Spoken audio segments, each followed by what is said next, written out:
Cela peut faire penser à une scène d'un film de science-fiction ou à un tableau onirique. Mais ce sont en fait des images réelles de Mars, cette planète connue pour sa couleur rouille. Des couches de roches et de poussière recouvrent la surface de la planète. Elles sont composées de minéraux riches en fer. C'est pourquoi la poussière sur Mars est principalement composée d'oxyde de fer. Elle flotte dans l'atmosphère et crée une brume rouge orangée autour de la planète. Mais Mars cache des secrets encore plus fascinants, comme ces taches bleues sur sa surface. Elle ressemble à une mer de dunes, sculptée par le vent, d'une largeur d'environ 30 km. Les astronautes ont vu ces dunes au niveau de la calotte polaire nord de la planète. C'est une région qui couvre une superficie à peu près aussi grande que le Texas. Les dunes bleues, formées par les vents, ont la forme de longues lignes de tissage. Les vents sur Mars sont implacables et puissants. Ils transforment la surface stérile de la planète en terrain d'une grande beauté. Ces vents sont influencés par de nombreux facteurs, comme par exemple les fluctuations de température ou la façon dont l'atmosphère de la planète circule. L'atmosphère est mince sur Mars. C'est la raison pour laquelle l'eau liquide ne peut probablement pas y exister pendant une longue période. C'est pourquoi même si Mars n'a que la moitié du diamètre de notre planète, elle possède la même quantité de terre sèche que la Terre. La minceur de l'atmosphère est aussi la raison pour laquelle le vent doit être exceptionnellement fort et rapide pour déplacer le sable et façonner des formes telles que ces dunes. Les vents se déplacent généralement de 16 à 32 km/h sur Mars. Quoi qu'il en soit, même si l'image semble très colorée, les dunes ne sont pas réellement bleues. Les taches bleutées représentent les parties plus froides, tandis que les régions plus chaudes sont d'un jaune orangé. Ces images font partie d'un ensemble de photos publiées pour célébrer le 20e anniversaire d'Odyssée, un vaisseau spatial en orbite autour de Mars. Mars abrite de nombreuses dunes de sable à différents endroits sur toute sa surface. Certaines d'entre elles se sont formées il y a 1 milliard d'années, comme celle de la région de Val Marineris. Elles n'ont pas changé car la pression atmosphérique et les vents qui y règnent sont restés les mêmes. Mais certaines choses changent. Par exemple, certaines dunes se couvrent de givre. Ici, la dune principale présente une série de motifs sombres. C'est peut-être parce que le gel se forme et disparaît en fonction des saisons. Tout comme la Terre, Mars a 4 saisons, mais elles sont 2 fois plus longues que les nôtres. C'est parce que Mars a besoin d'environ 2 années terrestres pour tourner autour du Soleil. Les saisons sont plus rudes dans le sud de la planète que dans le nord. Pendant l'hiver austral, la planète se trouve alors la plus éloignée du Soleil. Mars se déplace assez lentement et son orbite est elliptique, donc différente de l'orbite de la Terre, qui est presque circulaire. Le printemps sur Mars est une saison avec de nombreuses tempêtes de poussière qui se créent dans une partie de la planète et qui finissent par se transformer en énormes tempêtes, à tel point qu'elles recouvrent entièrement celle-ci. Chaque planète de notre système solaire a quelque chose qui la rend spéciale. Jupiter, par exemple, est non seulement la plus grande, plus de 2 fois plus grande que toutes les autres planètes réunies, mais elle possède aussi le plus grand océan du système solaire. Jupiter est composé d'éléments similaires à ceux du Soleil. Il s'agit principalement d'hélium et d'hydrogène. Sur les parties les plus profondes de l'atmosphère de la planète, la température et la pression augmente. C'est pourquoi l'hydrogène gazeux se comprime et se transforme en liquide. Cela donne à Jupiter le plus grand océan, mais il est fait d'hydrogène, pas d'eau. Il existe aussi une théorie selon laquelle, quelque part à mi-chemin du centre de Jupiter, la pression augmente tellement que les électrons commencent à être expulsés des atomes d'hydrogène. Cela permet au liquide de conduire l'électricité aussi efficacement que la plupart des métaux. Jupiter tourne rapidement, ce qui crée des courants électriques et génère un fort champ magnétique. Mais en tant que géante gazeuse, la planète n'a pas de surface ferme. Les tourbillons et les rayures de la planète sont des nuages froids et venteux d'eau et d'ammoniac. Jupiter abrite aussi la fameuse grande tache rouge, qui est une tempête incroyablement grande, avec des nuages de couleur rouge tournant dans le sens inverse des aiguilles d'une montre. Les vents y sont bien plus rapides que n'importe quel ouragan sur notre planète. La grande tache rouge a légèrement changé au fil du temps et est actuellement plus grande que notre planète. Elle est 1,3 fois plus large que la Terre. Les scientifiques ont découvert que ses racines s'étendent sur plus de 320 km dans l'atmosphère de Jupiter. Un cyclone tropical normal, tel que nous en voyons sur notre planète, ne peut s'étendre que sur 15 km du haut vers le bas. En ce moment, la tache rouge devient plus petite et plus grande en même temps. Jupiter possède aussi des dizaines de lunes et quelques anneaux. Mais contrairement aux anneaux de Saturne, ceux-ci sont relativement petits et principalement constitués de poussière et non de glace. Il y a aussi un océan salé sous la surface de Ganymède, la plus grosse lune de Jupiter. Il est caché sous une épaisse croûte glacée. Il est susceptible de contenir plus d'eau que tous les réservoirs d'eau de surface que nous ayons sur Terre. Cet océan pourrait avoir une profondeur d'environ 100 km, soit 10 fois plus que le point le plus profond des océans de notre planète. Jupiter et Saturne contiennent 10 millions de tonnes de pierres précieuses. La pression à l'intérieur de ces planètes peut transformer le carbone en petits morceaux de diamants. Si tu mets ces diamants sous des températures et une pression extrême, ils peuvent fondre. Cela pourrait probablement donner lieu à une sorte de pluie de diamants. Au début, notre système solaire n'était qu'un nuage tourbillonnant de gaz et de poussière. Il a fini par devenir un disque en rotation avec une étoile centrale au milieu. Presque toutes les planètes de notre système solaire se déplacent dans le sens inverse des aiguilles d'une montre autour du Soleil. Vénus est la seule qui tourne dans le sens des aiguilles d'une montre. Et Uranus tourne sur le côté. Ces planètes sont probablement différentes parce qu'il y a longtemps, d'énormes astéroïdes sont entrés en collision avec elles et les ont un peu déréglées, les faisant en quelque sorte dévier de leur trajectoire. Il y a une chance que Vénus soit une planète habitable, même si aujourd'hui ce n'est certainement pas un endroit où tu voudrais vivre avec ses nuages d'acide sulfurique et son énorme pression atmosphérique. Cette dernière est 90 fois supérieure à celle de la Terre. Ajoute à cela des températures follement élevées, on peut dire que les conditions sur Vénus sont plutôt défavorables à la vie humaine. Avec ses 462 degrés, Vénus est plus chaude que Mercure, même si elle est plus éloignée du Soleil. Cela est dû au fait que l'atmosphère de Vénus est saturée en dioxyde de carbone. Il piège la chaleur, ce qui fait que la température augmente beaucoup plus qu'elle n'est censée le faire. Mais les simulations ont montré qu'il y a environ 700 millions d'années, Vénus aurait pu être un endroit agréable avec des températures modérées et de l'eau liquide. Ces conditions étaient légèrement similaires à celles que nous avons sur Terre aujourd'hui. Uranus n'est pas une géante gazeuse. Elle est faite de glace. Son atmosphère contient du méthane, ce qui confère un aspect bleu à la planète. Elle a 27 lunes, 2 séries d'anneaux et beaucoup de glace dans son atmosphère. Une journée sur Uranus dure un peu plus de 17 heures. C'est le temps qu'il faut à la planète pour effectuer une seule rotation sur son axe. Mais son inclinaison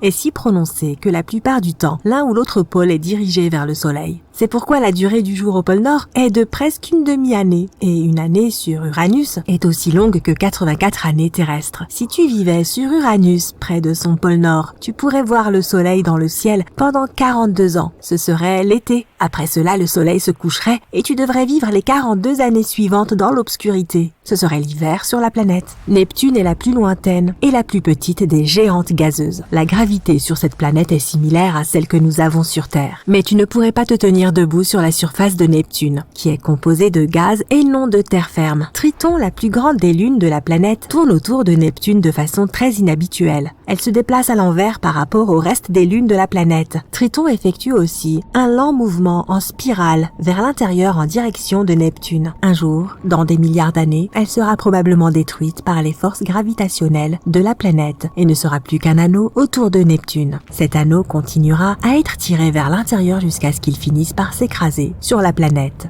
Pluton est une planète naine et une année y dure 248 années terrestres. Et même si ce n'est pas une planète, Pluton a quand même plusieurs atouts à faire valoir, tels que ses montagnes flottantes. Les glaciers azotés de Pluton comportent d'innombrables collines isolées, chacune pouvant atteindre plusieurs kilomètres de diamètre. Il s'agit probablement de fragments de glace d'eau provenant des hautes terres environnantes de la planète naine. La glace d'azote est plus dense que la glace d'eau. Les scientifiques pensent donc que les collines de glace d'eau flottent dans une mer d'azote gelée, comme les icebergs de l'océan Arctique sur Terre. Alerte aux ouragans, tout le monde se cache. La vitesse du vent dehors est de plus de 120 km/h. Cela semble beaucoup, mais voici une tempête qui se déplace à 645 km/h. Attends, de telles vitesses sont possibles ? Eh oui, mais pour assister à une tempête aussi puissante, tu devras te rendre jusqu'à Jupiter. Alors que le voyage commence. La planète est énorme, près de 1300 terres pourraient tenir à l'intérieur de cette géante. Elle est aussi incroyablement chaude, les températures atteignant environ 23 800 degrés Celsius au cœur de la planète. Malheureusement, tu ne peux pas atterrir à la surface de Jupiter, car étant une géante gazeuse, elle n'a pas de surface solide. Mais tu peux aller plus loin dans l'atmosphère de Jupiter. Regarde ces épais nuages bruns, jaunes, rouges et blancs qui glissent tout autour. Ce sont eux qui donnent à la planète son aspect coloré et un peu strié.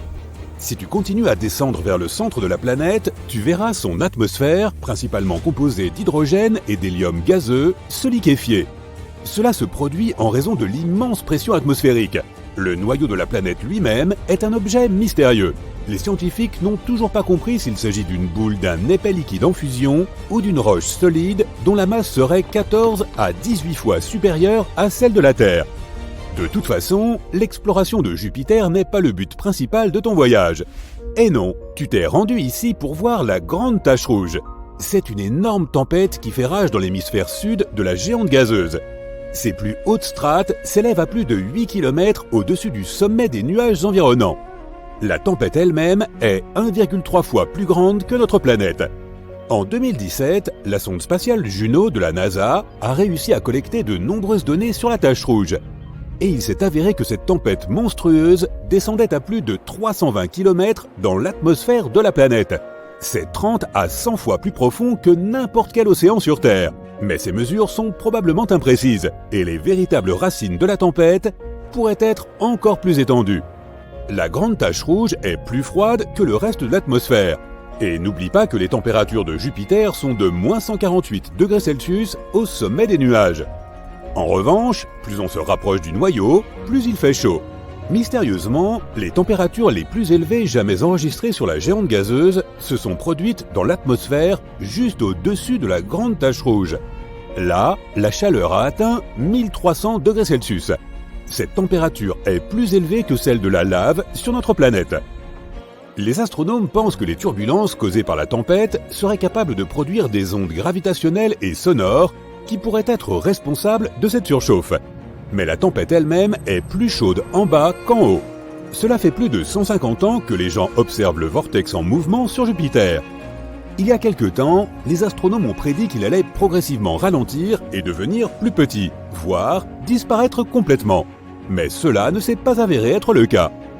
Après avoir analysé toutes les données recueillies à l'aide du télescope spatial Hubble, les chercheurs ont été déconcertés de découvrir que les vents, aux confins extérieurs de la tempête, avaient en fait pris de la vitesse.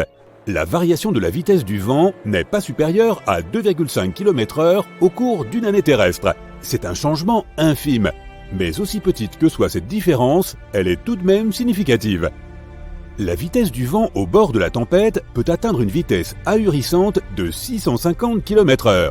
C'est plus rapide que les tornades de la Terre. En même temps, si tu te trouvais au centre de la grande tache rouge, tu ne serais pas si impressionné. Les vents s'y déplacent beaucoup plus lentement. Les scientifiques ont dû relever de nombreux défis lorsqu'ils ont essayé de résoudre le mystère qu'est la grande tache rouge. On ne sait pas très bien ce qui alimente la tempête. Cela peut-il être dû à la nature de sa planète d'origine ? Comme il s'agit d'une géante gazeuse, Jupiter n'a pas de sol solide, il n'y a donc pas de friction, ce qui pourrait être la seule chose capable d'atténuer la tempête.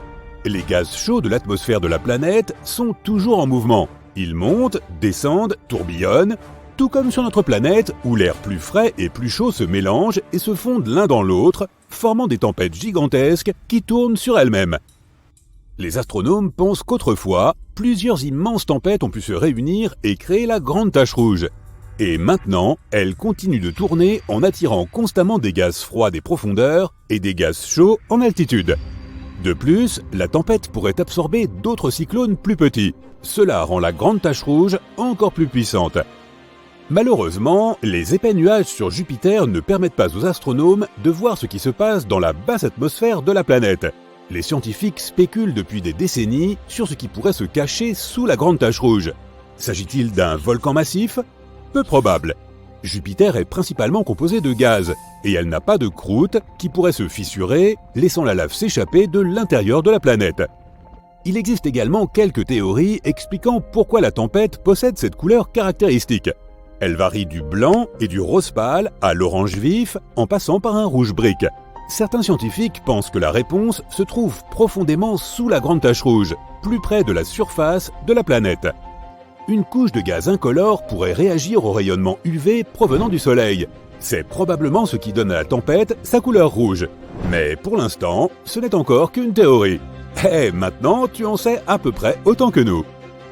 Jupiter n'est pas la seule planète qui peut se targuer de sa tempête géante. Une autre, aussi vaste que notre planète natale, fait rage sur Saturne. On l'appelle la grande tache blanche. C'est pratique pour les différencier. La tempête a une traîne de nuages blancs qui encerclent toute la planète, et elle se produit tous les 30 ans environ. Cette tempête démarre effectivement comme une tache, mais ensuite elle commence à s'étirer et à s'étendre. Les astronomes ont découvert que la grande tache blanche était en fait un énorme système d'orage. Et au sommet de la tempête, les éclairs peuvent jaillir plus de 10 fois par seconde. Mais le principal mystère concernant la grande tache blanche est de savoir d'où elle tire son énergie. Certains scientifiques pensent qu'elle pourrait être alimentée par le Soleil, d'autres affirment que la configuration des nuages de la tempête n'a de sens que s'il existe une source interne de chaleur qui puisse alimenter les vents. Quoi qu'il en soit, les violentes tempêtes sur différentes planètes du système solaire ne sont pas le seul mystère spatial qui rende les astronomes perplexes. Passons à Pluton, la plus grande planète naine connue du système solaire, et explorons son atmosphère. Elle s'élève très haut au-dessus de la surface de la planète et comporte plus de 20 couches, toutes glaciales et extrêmement condensées. Par ailleurs, notre Lune a aussi une sorte d'atmosphère. Appelée exosphère, elle est composée d'hélium, de néon et d'argon. Elle est 10 000 milliards de fois moins dense que l'atmosphère de la Terre. En voyageant dans l'espace, fais attention aux trous noirs. Un trou noir est un endroit où la gravité est si forte que même la lumière ne peut pas en sortir. Mais les trous noirs peuvent parfois se comporter comme des volcans galactiques supermassifs. De temps en temps, ils s'enflamment, mais au lieu de cracher de la lave, ils produisent d'énormes quantités d'énergie. Et ce phénomène laisse des trous béants dans la matière et le gaz environnant. Il y a peu de temps, les scientifiques ont découvert l'un des plus grands cratères de l'univers. Les radiotélescopes et autres télescopes à rayons X ont détecté un trou noir supermassif qui a piqué une crise il y a de très nombreuses années. Cela s'est produit dans un amas de galaxies situé à environ 390 millions d'années-lumière de la Terre.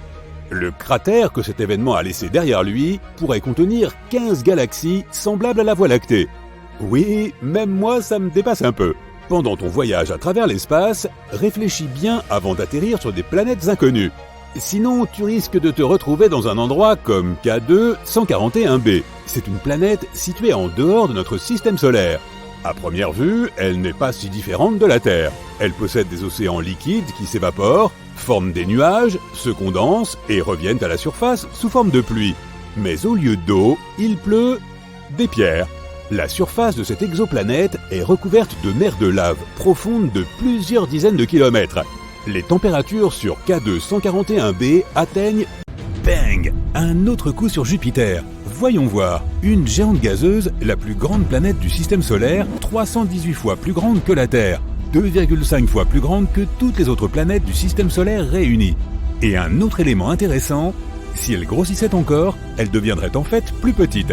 Avec plus de masse, la planète serait plus dense, ce qui la conduirait à se ramasser sur elle-même. Les scientifiques affirment que Jupiter pourrait avoir une masse 4 fois plus importante tout en gardant la même taille. Il lui faut 10 heures pour faire une rotation complète sur son axe. C'est la planète qui tourne le plus vite dans notre système solaire et elle se fait heurter par de nombreux objets spatiaux en permanence. Ce phénomène a été découvert par des astronomes amateurs qui observaient Jupiter et ont vu un flash inhabituel à la surface de la planète. Les impacts provoquent des flashs comme celui-ci et pour une raison quelconque, Jupiter subit plus d'impacts que les autres planètes. En 1994, les astronomes ont découvert Shoemaker-Levy 9, une comète qui s'est brisée et est entrée en collision avec la géante gazeuse. La comète d'origine avait à peu près la taille de l'astéroïde qui a anéanti les dinosaures, mais elle s'est brisée en plus de 20 fragments qui ont assombri la surface de la planète et ce pendant des mois. 15 ans plus tard, en 2009, les astronomes ont vu une tache noire sur Jupiter de la taille de la Terre. C'était le résultat d'un astéroïde d'un diamètre de 200 à 500 mètres. Le plus gros astéroïde enregistré sur Terre a frappé la région de Tunguska en Russie en 1908. Cela a provoqué une explosion massive, même si personne n'a jamais trouvé de cratère. Alors pourquoi Jupiter est-elle la cible de tant d'objets spatiaux ? Les astéroïdes et les comètes qui passent près de la Terre et de Jupiter vont presque à la même vitesse. La densité numérique des objets spatiaux qui peuvent interagir est presque la même aussi. Mais la section transversale de ce qu'il risque de heurter est très différente. Jupiter a un diamètre 11 fois supérieur à celui de notre planète, ce qui signifie que sa section transversale est environ 125 fois supérieure. Plus une planète est massive, plus son attraction gravitationnelle est forte. Elle attire donc certains objets spatiaux à la dérive. Notre champ gravitationnel est plus faible que celui de Jupiter. Si un objet passe près de nous à une vitesse de 36 000 km ou moins, notre gravitation l'attirera. Or, les astéroïdes et les comètes se déplacent généralement à des vitesses bien plus importantes. Jupiter attire la plupart des comètes et des astéroïdes qui passent à proximité. Si notre planète était frappée par de tels objets aussi fréquemment que Jupiter, nous connaîtrions des extinctions comme celles des dinosaures des milliers de fois plus souvent. En 2020, les scientifiques ont découvert qu'il y avait un astéroïde inhabituel dans l'orbite de Vénus, le premier à s'y trouver. De la taille d'une petite montagne et riche en minéraux que nous pouvons trouver dans les profondeurs rocheuses de la Terre. Ils pensent même que cela pourrait être le signe d'un ensemble plus important d'astéroïdes, créés lors de la formation de notre système solaire. Ce n'est pas le seul mystère entourant Vénus. La planète a des vents d'une violence folle qui poussent les nuages et les tempêtes autour de la planète à des vitesses supérieures à 354 km/h. C'est 60 fois plus rapide que la rotation de Vénus elle-même. De plus, les scientifiques ne sont toujours pas sûrs de ce qui s'est passé avec ces océans. Ils pensent que puisque la planète est si proche du Soleil, l'eau s'est évaporée et s'est envolée dans l'atmosphère sous forme de vapeur. Cela a piégé la chaleur provenant du Soleil, une chaleur qui aurait vaporisé de plus en plus d'eau au fil du temps. Vénus avait probablement un environnement comme sur Terre, mais il y a très longtemps. Selon cette théorie, de nombreuses comètes et astéroïdes se sont écrasés sur Vénus. Des milliards de morceaux de la planète volaient tout autour. Certains ont même pu s'écraser sur la Lune de la Terre. Les morceaux qui ont percuté notre planète sont probablement enterrés très profondément, car notre activité géologique est plus importante que celle de la Lune. Uranus a aussi subi une collision, mais plus grave que celle des astéroïdes. Les autres planètes de notre système solaire ont pour la plupart un axe de rotation qui pointe en quelque sorte vers le haut du plan de l'écliptique. Or, Uranus est incliné, couché sur le côté. Une saison y dure donc 42 ans, lorsque son pôle sud ou son pôle nord est dirigé vers le Soleil. La plupart des planètes tournent également dans le sens inverse des aiguilles d'une montre, lorsque tu les regardes depuis le dessus de notre système solaire. Vénus fait le contraire, ce qui signifie qu'elle a peut-être été désaxée il y a longtemps. Uranus est peut-être entré en collision avec un autre corps spatial il y a des millions d'années. Lorsque notre système solaire était encore très jeune, les configurations orbitales de Saturne et de Jupiter se sont peut-être croisées.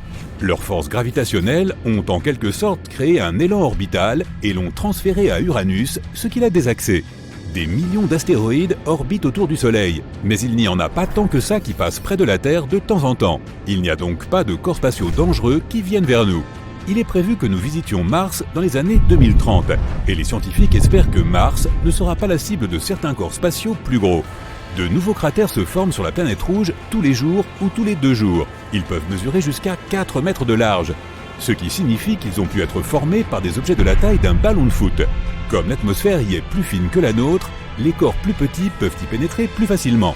La majeure partie du nord martien est constituée de basses terres lisses. Le sud est plus relevé, parsemé de cratères, et l'intérieur de la planète contient une quantité surprenante de métaux rares. Selon la théorie, c'est parce qu'un gros corps céleste est entré en collision avec Mars et a arraché une partie de sa moitié nord. Les débris de cet astéroïde ont fait le tour de la planète et se sont ensuite mélangés pour former 2 petites lunes qui orbitent autour de Mars. Nous avons aussi des roches martiennes sur Terre, trouvées dans le désert du Sahara, en Antarctique et dans d'autres endroits du globe. Certaines de ces roches contiennent du gaz qui est chimiquement le même que l'atmosphère de Mars. Les roches sont probablement issues d'une grosse explosion qui s'est produite lorsqu'un astéroïde ou un météore plus gros a été éjecté de Mars et a atterri sur notre planète. Mercure a aussi une atmosphère fine, si bien qu'elle subit beaucoup de petits impacts. Imagine que tu te réveilles, que tu ailles à ta fenêtre et que tu vois une pluie de micro-météores tous les matins. C'est ce qui se produit sur Mercure. Cet étrange phénomène météorologique façonne son atmosphère appelée exosphère. Mercure est si dense que son noyau de fer lourd représente les 2/3 de sa masse totale. Les scientifiques pensent qu'elle aurait pu être plus grande dans le passé, mais de nombreuses collisions ont fait disparaître sa surface. Elle a été constamment bombardée par des roches venues de l'espace qui ont laissé des traces sous forme de cratères. Les plaines à sa surface semblent avoir été creusées à cause de la lave volcanique qui s'est déversée et qui a ensuite lentement séché. De nombreux cratères sont remplis d'un tel matériau, ce qui signifie que quelque chose d'autre a secoué le monde de Mercure, les volcans. Un groupe inhabituel d'astéroïdes a été découvert près de Neptune. Leur taille varie, allant de grandes zones de la taille de métropole à de minuscules cailloux. On pense qu'ils viennent d'un groupe d'astéroïdes appelé la ceinture de Kuiper. Elle forme un anneau bien au-delà de Neptune. Mais ces nouveaux astéroïdes ont des couleurs différentes de ceux de la ceinture de Kuiper. Ils sont si loin du Soleil que leur surface était censée rester presque intacte. Mais ils ont une couleur similaire à des astéroïdes cuits par le Soleil autour de Jupiter. Comme le reste des planètes, Neptune reçoit la chaleur du Soleil. Mais il y a quelque chose de mystérieux à l'intérieur de la planète qui fait qu'elle génère plus de chaleur qu'elle n'en reçoit. Cela affecte son climat et Neptune a la météo la plus étrange de tout le système solaire. Des tempêtes massives, des vents d'une vitesse folle, des nuages de type Cirrus qui changent constamment et rapidement. Il y a des taches sombres qui vont et viennent dans son atmosphère. Nous recevons 1000 fois plus de lumière solaire que Neptune. Les géantes gazeuses comme Saturne et Jupiter peuvent protéger notre planète des astéroïdes. Sans elles, les gros impacts qui ont créé suffisamment de débris pour former les lunes et d'autres planètes se produiraient plus souvent. Un énorme astéroïde se dirige actuellement vers Saturne et pourrait croiser au large de la Terre en 2031. Il est plus de 10 fois plus gros que l'astéroïde qui a anéanti les dinosaures. Titan, l'une des lunes en orbite autour de Saturne, 80% plus massive que notre propre Lune, est en fait la seule lune de notre système solaire qui ait une atmosphère. Elle est 1,5 fois plus épaisse que la nôtre et se compose principalement d'azote comme notre atmosphère. Personne ne sait d'où vient tout cet azote. Cependant, contrairement à Saturne et à la plupart des autres endroits de notre système solaire, sa Lune a un réel potentiel pour accueillir la vie.